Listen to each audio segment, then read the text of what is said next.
Just a couple of things I think that are worth your viewers knowing, because Scott's right. I mean, the nuclear physics is complicated and it's also important. So the Iranians have assembled about, we say, about 15 to 17 bombs worth of 60% enriched uranium. And I think it's always important for your listeners to understand, what does this all mean? Enriched to 3.67%, to 20%, to 60%, and then to 90% weapons grade uranium. Like, what does this actual process mean? First of all, obviously, enriched uranium is a key capability to develop a nuclear weapon. It can also be used for other purposes, civilian purposes and research purposes. You can use it to power nuclear submarines. So let's just, if you don't mind, if I could just break it down. Yeah, that's fascinating. Yes. Yeah, just I think it's, again, important just to understand the sort of basics before we jump into the allegations and claims and counterclaims.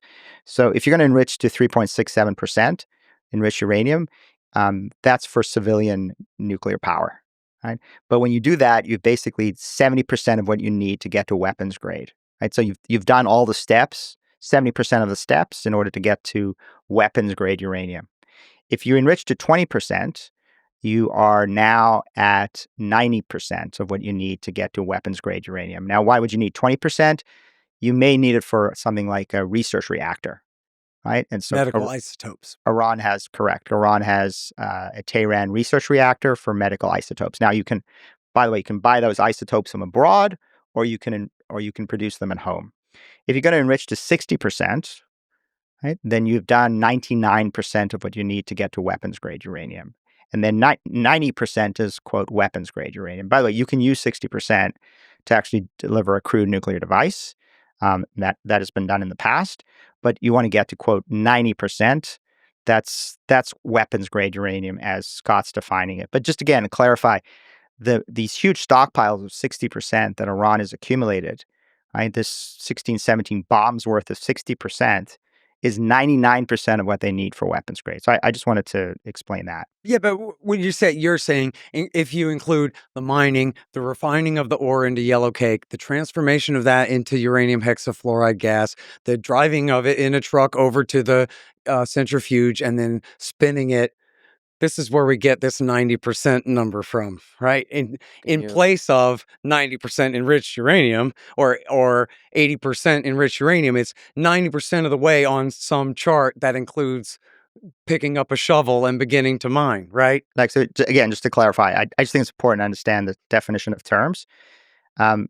Once you have 60% enriched uranium, you've done 99% of all the steps, including some of the steps that Scott's talking about.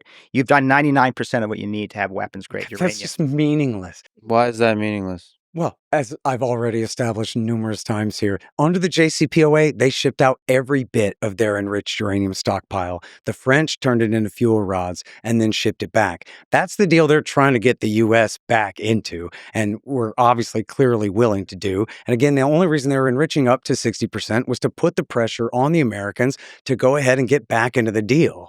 And bad bet, it gave them an excuse to bomb based on the idea that people are going to listen to him, pretend that somehow that's 99% of the way to the bomb when you're including, driving to the mine and mining it and converting it to yellow cake and all these other things. I mean, you're going to have a deliverable nuclear weapon, so you need the weapons grade uranium. And just to repeat, they have multiple bombs worth of the 60% enriched uranium, which again is 99% of the steps you need to take for weapons grade. So they're very close to weapons grade. That's 1% more that they need to do to enrich to weapons grade. The second aspect of a deliverable nuclear weapon is obviously the delivery vehicle, and those are the missiles. And according to the DNI and other, I think, credible sources, Iran has got the largest missile inventory in the Middle East, 3,000 missiles before the war began, and at least the ballistic missiles, 2,000 capable of reaching Israel. So there's no doubt that Iran has the ability, once they have the weapons-grade uranium and the warhead, to fix that to a missile and deliver that, certainly to hit Israel, hit our Gulf neighbors, hit southern Europe. They also have an active intercontinental ballistic missile program, an ICBM program, which ultimately is designed not to hit the Israelis or the Gulfies, but to hit deeper into Europe and ultimately to target the United States. So let's just understand the missile program. I think it's an important part of it. The third leg of the stool, and Scott has already alluded to this, and we've had some debate on this, and I think we should talk about it, what it really means in detail, is you've got to develop a warhead. right? Or a crude nuclear device. And according to estimates from both U.S. government sources and nuclear experts, it would take about 4 to 6 months for Iran to develop a crude nuclear device. Right? This is something that you wouldn't use a missile to deliver, but you would use a plane or a ship. And it would take somewhere in the neighborhood of about 1.5 years to deliver or to develop a warhead, and that's to affix to the missile. So it's sort of the three legs of the nuclear stool, right? The weapons-grade uranium, the missiles to deliver it, and the warhead. So I just want to sort of define terms so that when we're having this big debate, your listeners kind of understand what we're talking about. If I can jump in here on this point too, and I'll turn it back over to you, but I actually have a bit of a correction to make for anyone who's seen me on Pierce Morgan or Saga and Crystal. I actually oversimplified and made a mistake. I've been off of the Iran nuclear beat for a little while doing other things. And so I'd like to take this opportunity to clarify, and I'm going to try to clarify with them on their shows too, was I have an old friend of mine used to make nuclear bombs, Gordon Prather, and I only just found out that he died 2 years ago, unfortunately. He used to write for us at antiwar.com and is a brilliant nuclear physicist and H-bomb developer. And he had really taught me all about this stuff. And so I'm not correcting anything you said. What he said essentially is right. I maybe add a little more detail. The easiest kind of nuke to make out of uranium is a simple gun-type nuke, like they dropped on Hiroshima as a little boy. It's essentially a shotgun firing a uranium slug into a uranium target, and that's enough. They didn't even test it. They knew it'd work. It was so easy to do the Hiroshima bomb. The Nagasaki bomb was a plutonium implosion bomb. It's virtually always plutonium that's used in implosion bombs, and in miniaturized nuclear warheads that can be married to missiles, right? As opposed to a bomb you can drop out of the belly of a plane, as he was saying, right? So gun-type nuke, you can't put that on a missile. That is by far the easiest kind of nuclear weapon for Iran to make if they broke out and made one, right? But it'd essentially be useless to them, right? What are they going to do? Drive it to Israel in a flatbed truck, right? They got no way to deliver that. So you have to drop it as a bomb. They could test it in the desert and beat their chest, but essentially that's all they could do. Or you could drop it from a plane, like we did, as Scott said with Hiroshima and Nagasaki.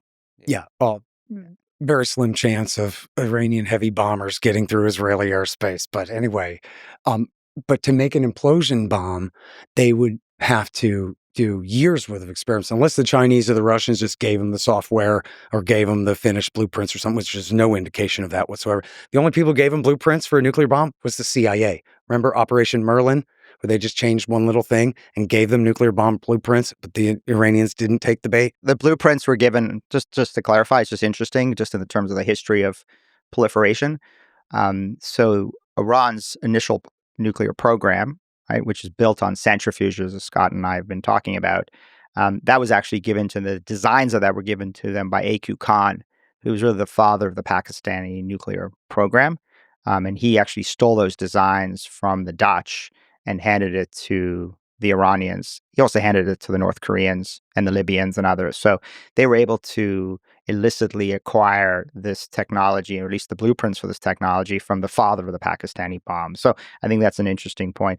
But if you don't mind, as I said earlier, because Bill Clinton clamped down on the Chinese and wouldn't let them sell, or anyone else wouldn't let them sell them light water reactors. So then they went to A.Q. Khan and bought the stuff on the black market. Yeah, and they obviously bought heavy water reactors from the Russians, which they've been using for electricity. I want to just get to the second thing. I think it's just important for listeners to know, and then I want to get to JCPOA. I was in the middle of saying, though, when you're trying to make a uranium implosion bomb or a plutonium implosion bomb, it's a much more difficult task than putting together a gun-type nuke. It takes an extraordinary amount of testing, and that's why he repeated, probably unknowingly, some false propaganda about Iran having this advanced testing facility. I think he was implying, correct me if I'm wrong, I'm pretty sure you're implying at Parchin that they were testing these implosion systems, but that's completely debunked. It's completely false. What they were doing at Parchin with that implosion chamber was making nanodiamonds, and the scientist in charge of it was a Ukrainian who had studied in the Soviet Union at this military university, where they said, oh, see, they study nuclear stuff there. But that wasn't his specialty. His name is Danilenko, and he was a specialist in making nanodiamonds. And that facility was vouched by Robert Kelly in the Christian Science Monitor, told Scott Peterson of the Christian Science Monitor that stuff was nonsense, that facility, that implosion chamber could not be used for testing an implosion system for nuclear weapons. And I know from Dr. Prather telling me that when the Americans were doing this, and the Russians too, that they tested all their implosion systems outside. And you have to do it over and over and over again with lead instead of uranium in the core. And then you take all this high-speed X-ray film of the thing, and it's this huge and drawn out and incredibly complicated engineering process. And this is probably why the week before the war, the CIA said, not only do we think that they're a year away from having enough nuclear material to make one bomb, we think they're 3 years away from having a finished warhead. That must have been assuming that they would try to make an implosion system that you could put on, in other words, miniaturize and put on a missile, as opposed to, in other words, skipping a gun-type nuke that would be useless to them. So it's very important to understand then that if they have a uranium route to the bomb, if they withdraw from the treaty, and kick out the IAEA inspectors and announce that now we're making nuclear bombs, they can either, one, race to a gun-type nuke that's essentially useless to them, or they can take their ponderous ass time trying to figure out how to make an implosion system work. First of all, I'm glad Scott knows about what's going on at Parchin, because the IAEA doesn't, and they've been asking the Iranians. That's not true. The Iranians told the IAEA, you can inspect any 5 out of 10 facilities here, carte blanche, go ahead, and they did and found nothing. Then they made up the lies about the implosion chamber later, and the IAEA, again, Robert Kelly is the American IAEA guy, debunked that in the Christian Science Monitor. All right. So I want to just put it out there for your listeners. They should just Google AMAD, AMAD program, and they should learn about the AMAD program, because it's detailed in U.S. government documents. Experts in Iran's nuclear program, including David Albright, who actually saw the archive, went in there, wrote a whole book on it. And there's a lot of detail about how Iran had an active nuclear weapons program called AMAD to build 5 nuclear weapons.